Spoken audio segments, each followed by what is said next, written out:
Suits joins us on the phone this evening in enemy territory. He's in Winnipeg because he's calling the Bomber Red-Black game tonight. And Sharky has the first question this afternoon. Suits, fire away, Sharky. Suits, you know what it is. I'm very concerned. How's Bob the Bear? Yeah. Well, I haven't seen Bob for about 2 weeks, and I'm a little concerned too, Sharky, because I'm worried that, maybe there's been a relocation. Yeah, maybe a relocation. Hopefully, if they have done that, that's hopefully what they did, and it's not to put the Bear down because there's been an incident. I haven't heard anything. I'm sure it would have been on the news. So maybe Bob's just roaming around. But on Tuesday, I scoured my outside cameras in my house, and I found a shot of a smaller bear on my driveway last Tuesday. So what I'm thinking now might be happening is Bob is introducing his family to the neighborhood. He's bringing them around, and he probably looked at my garbage, said, there's an occasional coho salmon remains in that garbage can there. If we go down the street a little bit, this is the pizza house. I'm sure he's filling in his family, because there was a smaller one on Tuesday, and I took a picture of it. And, I don't know if the whole family's coming or it's just a completely different bear or whatever. But it certainly wasn't Bob, because I can tell Bob he's big. He's a lot bigger than that one. Are we sure it's Bob or is it Betty? You know what? It might be Betty. Betty could be bringing the kids. Yeah. That's a great point. We just sort of well, we looked at the size of his head, and I think we said that's got to be a guy. Yeah, It's funny, Suits, while you're giving that answer, I just Googled hunting rifles, and what came up, the 9 best hunting rifles in 2025. Sharky, you may know this. The Ruger American Gen 2. We have a Tikka T3X. We have a Sacco S20 Hunter.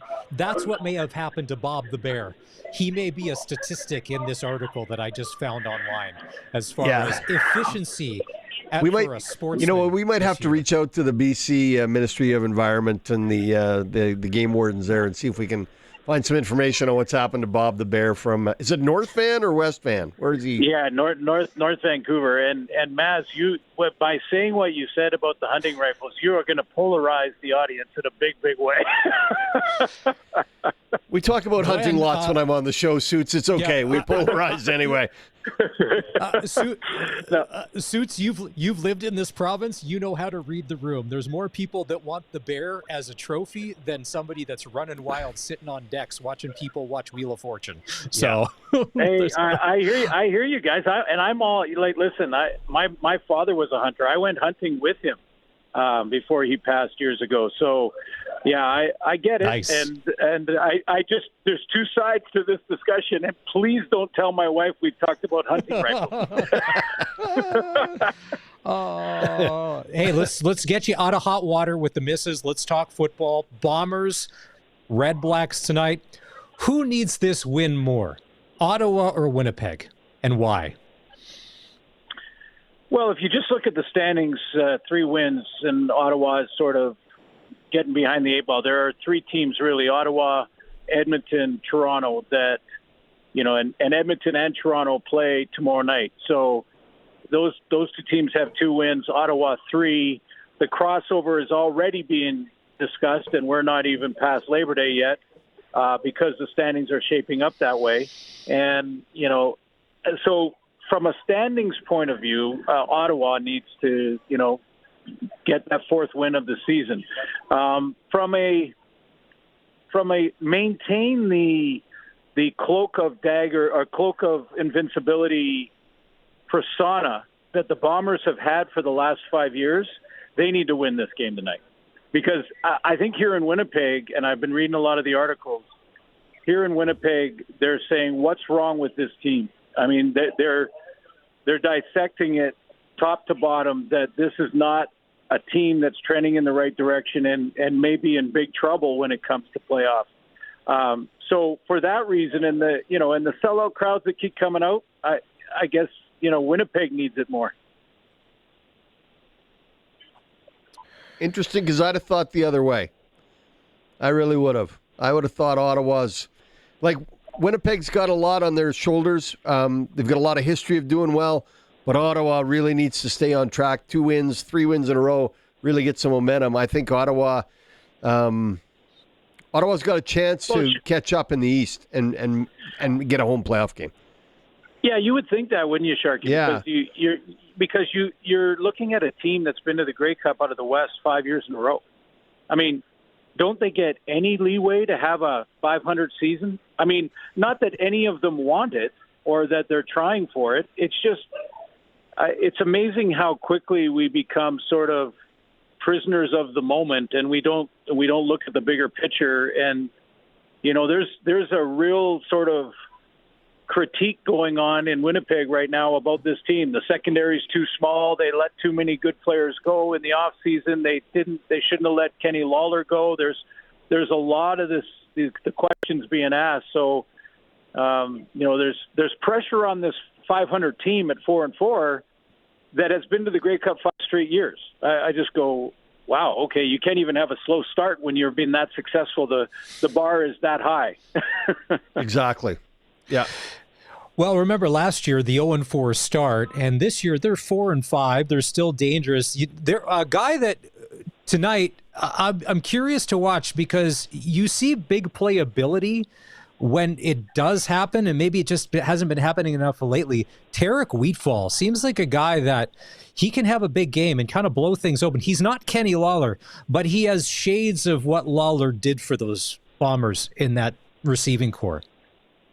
Well, and he's been a bit of a mystery. Tarek Wheatfall is a mystery because in the first game of the season for Winnipeg, he had 5 catches for 127 yards. I mean, he was the leading receiver in the first couple of weeks for the Bombers, and he was taking the top off defenses and, really pushing for that deep ball.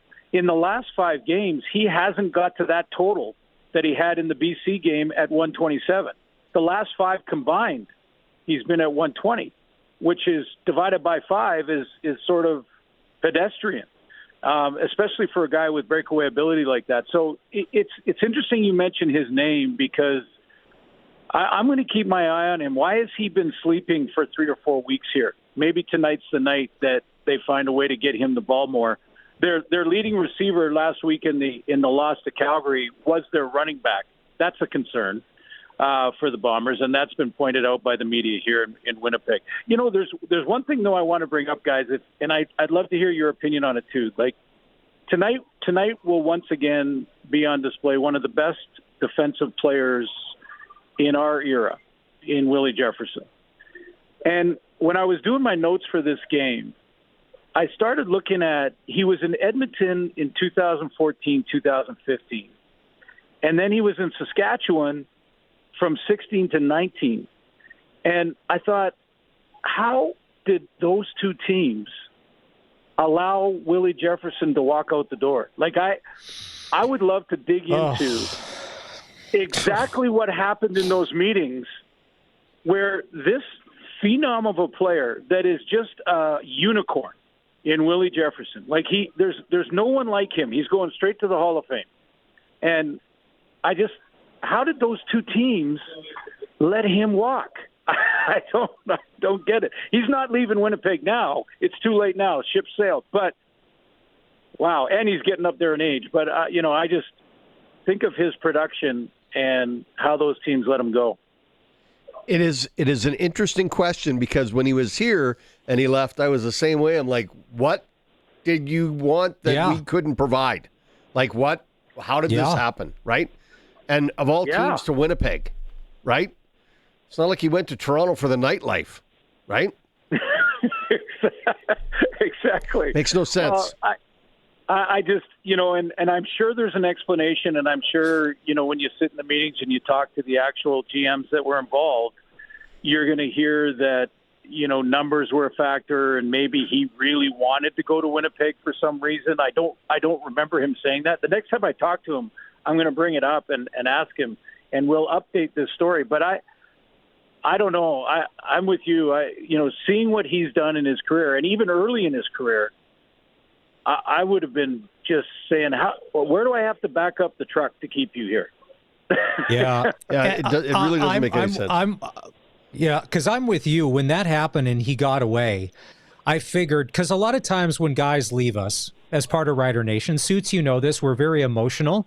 When we break up, we don't take it well. And I thought at the time, just go like a lot of free agents. You'll go chase money somewhere, and if it's down east, and then they're a year, two tops, maybe it's never going to be like Rider Nation. And then next thing you know, it's a suitcase situation year after year after year. Willie made a good choice going to Winnipeg, and then they just started having dominant success. To me, that's what stings the most, because he made a good choice, whether that choice was made for him or that was all on his own. And then he made us pay for it because they won. And they didn't, like I said, they don't always win the Grey Cup when they go, but they just started being dominant. That's the part that hurts. Yeah, I couldn't agree more. And you look at the two acquisitions that the Bombers made back in 2019 that made the difference. Willie Jefferson on defense, and they built their defense around him, and Zach Collaros on offense. And getting him right in the right moment, right in the sweet spot of his career and his journey. And that's the guy who they built around for offensively. So, two key players, and since 19, they've been to the Grey Cup every year, and both those guys joined the team. With the Bombers secondary so beat up, does a veteran like an Ian Holm really have to step up and try and maybe be a little over his skis at time to make up for some of the inexperience that's going to be playing there tonight? Well, that's going to be a fun matchup to watch because I like this Ottawa receiving core, Maz. I mean, even Keelan White, who Rider fans may remember Richard White, his father, who played with the Saskatchewan Roughriders, was a linebacker. Keelan is fitting in. He's been targeted over 30 times for Ottawa. He's the new guy on the block. But Pimbleton, Braylon Addison, Justin Hardy, and Geno Lewis against a really young secondary for the Bombers that are starting Trey Vavel, the returner, at corner because Terrell Bonds is out, the starting corner. So you've got a young group back there. You've got real young corners that are undersized. Dexter Lawson, their other corner, is 5'9", 189 pounds, and Vavel's 5'11". Geno's 6'1".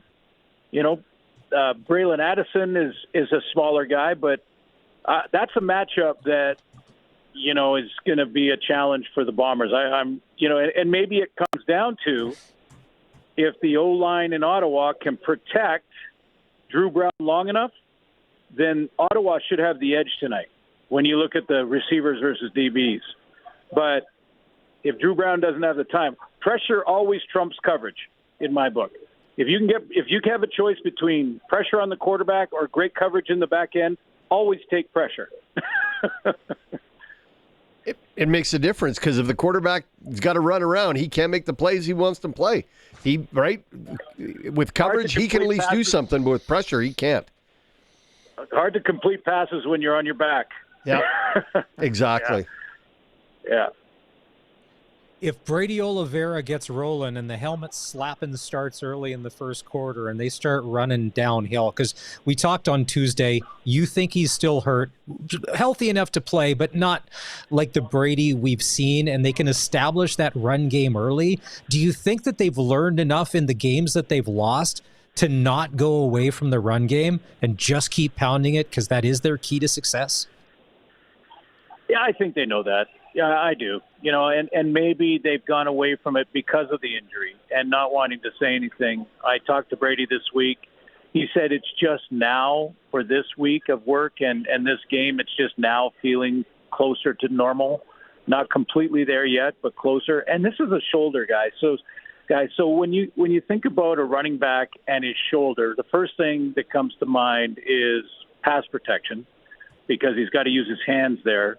And if you're driving with your palm to try and stop a blitzing linebacker, that's going to affect your shoulder. The other is when you're hitting the hole, it's going to be subconscious, but you're going to try to protect your shoulder and lead with the other side. That's going to take you completely out of your natural, ability to cut and play off defenders. So, I think he's probably been subconsciously protecting it as he's played over the last few games. He hasn't been himself. I noticed that last week. Talked to him this week. Says it's better. It's closer. but it's not 100%. But it's probably to a point now where Jason Hogan, the new offensive coordinator in Winnipeg, he wants to go back to the formula. I'd be shocked if we don't see Brady getting it 15 times or more. Who's backing him up? Who's behind Oliveira if he does bang that shoulder up again? Yeah, he's got that. They got that good Canadian kid. Yeah. Yeah.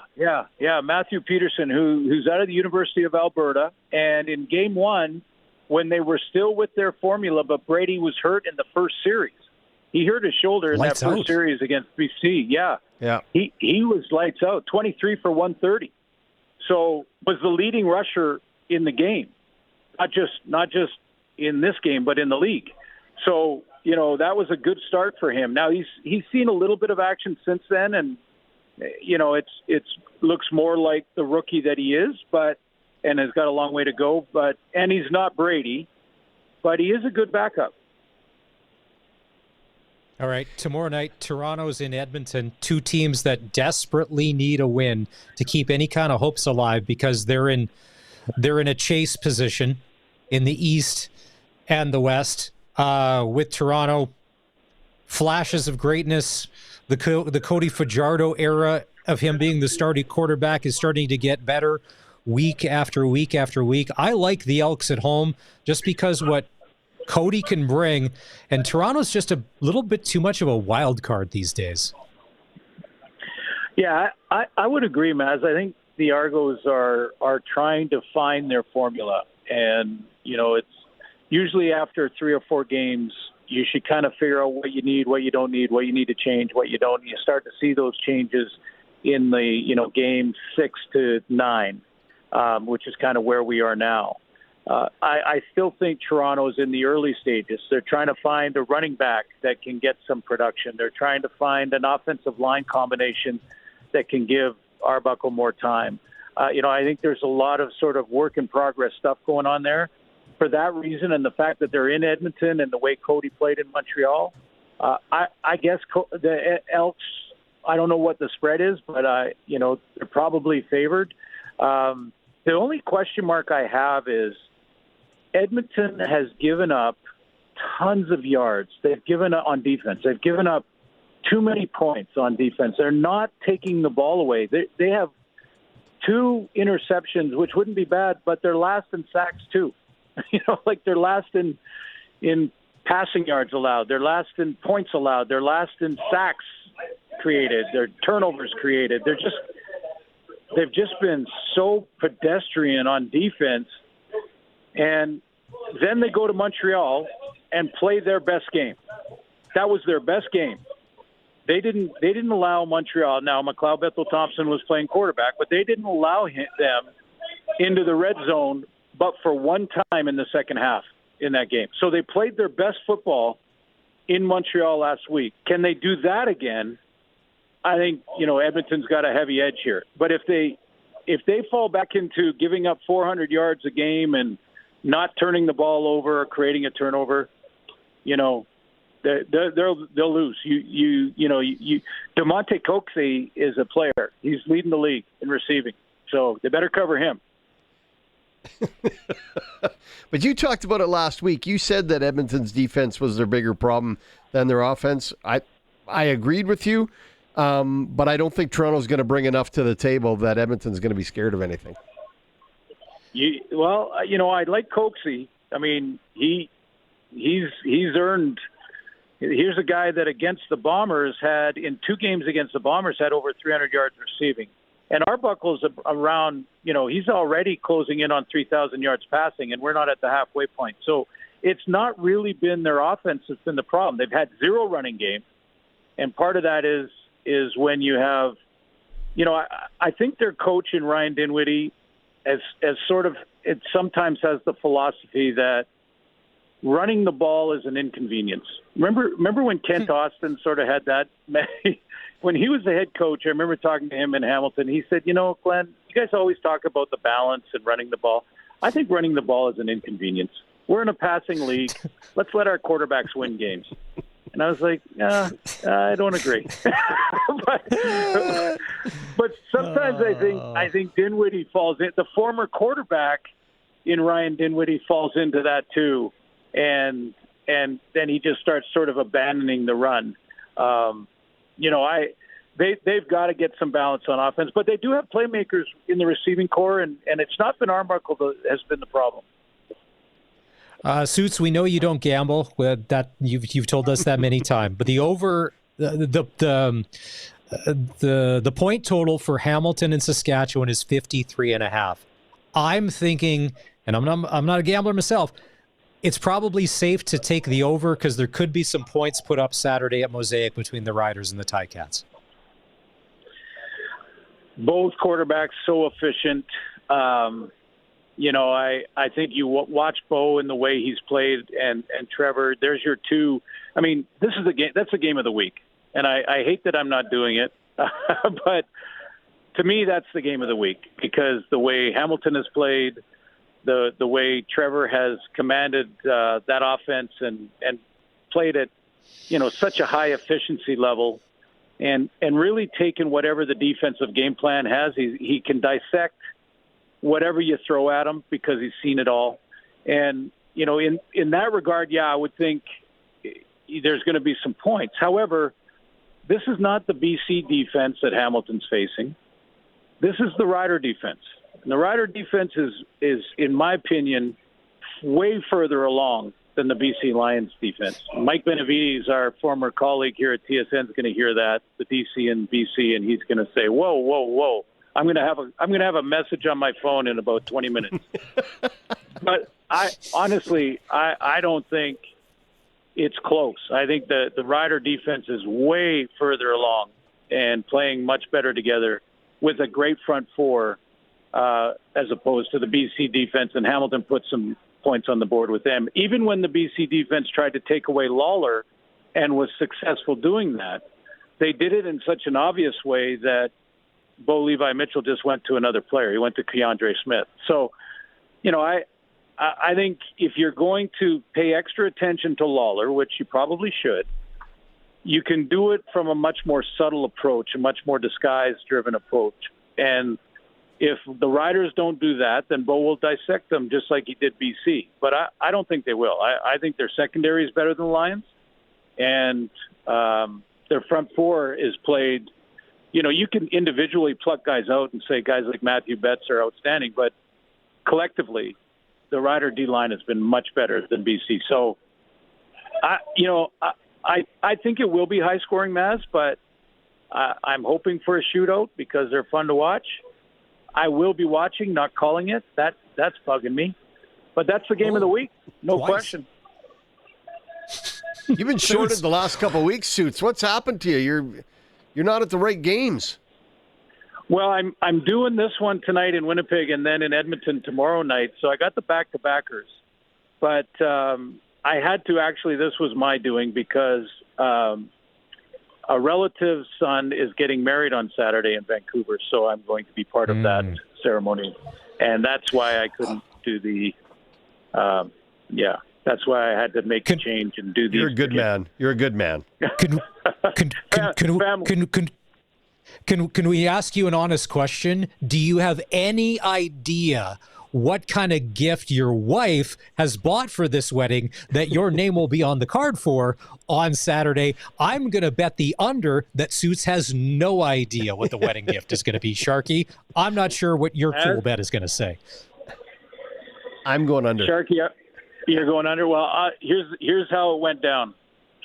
First of all, I have no idea. And and secondly, when she asked me about a month ago, I said, "How about cash?" so that was my input. As valuable as it is, cash is always good. It's always good to get cash. Always good. Always good. Yeah. Crypto dreams. The final game this week, Montreal is at BC. And here's the thing about a BC win that scares me. They're starting to get on a little bit of roll. I don't like Mike Benavides and their defense. I think there's a lot of holes there. He doesn't have my number, so he can't text me. I'm just being honest. To me, that's their weakness. Because the offense, Curtis Rourke, or is it Curtis? Nathan. Nathan.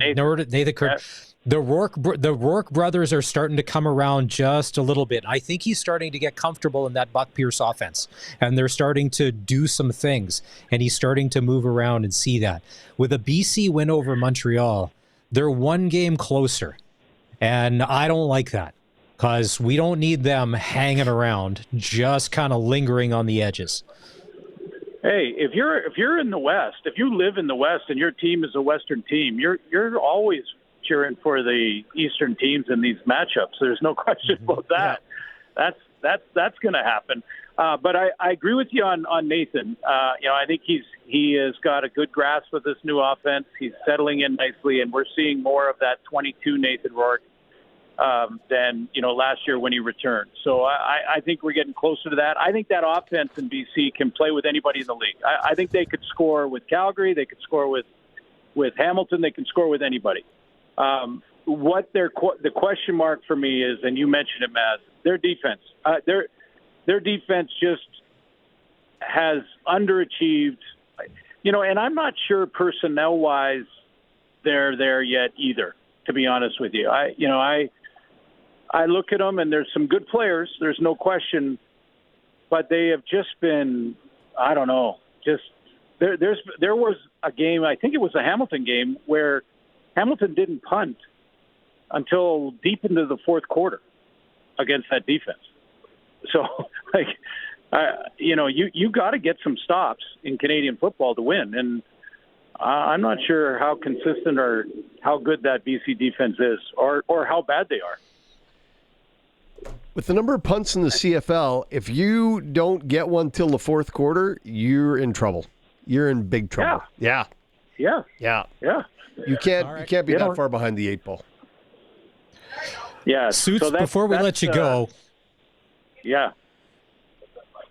Before we let you go, and I'm not sure if you have the vantage point yet, is it a nice night in Winnipeg, and what's the lineup at the Rum Hut situation currently at the moment? Rum Hut is completely packed. I'm not there. Oh. I would like to be there, and I'm not there. Nice. But the booth, I'm in the booth.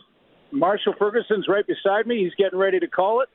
And it's a beautiful night in Winnipeg. Possible rain, thunderstorms later in the evening, but right now, beautiful night. Enjoy If you're standing in line that long, you can't order a single. You've got to get at least 2 doubles. And that's a veteran move. I don't care what side of, if you're offense or defense, that would be a veteran move. Always get a double. Suits, have a great call tonight. Enjoy the wedding. Let's get an update on those nuptials on Tuesday, because we'll be waiting to find out what the gift was. And I'll do some research into what happened to Bob. I'm going to reach out to the BC Ministry of Environment and see if I can track down some information. That'd be great. I'd love to know. Yeah, if there's been a relocation. Yeah. Okay. Yeah, relocation. Yeah, that's a kind way of putting it.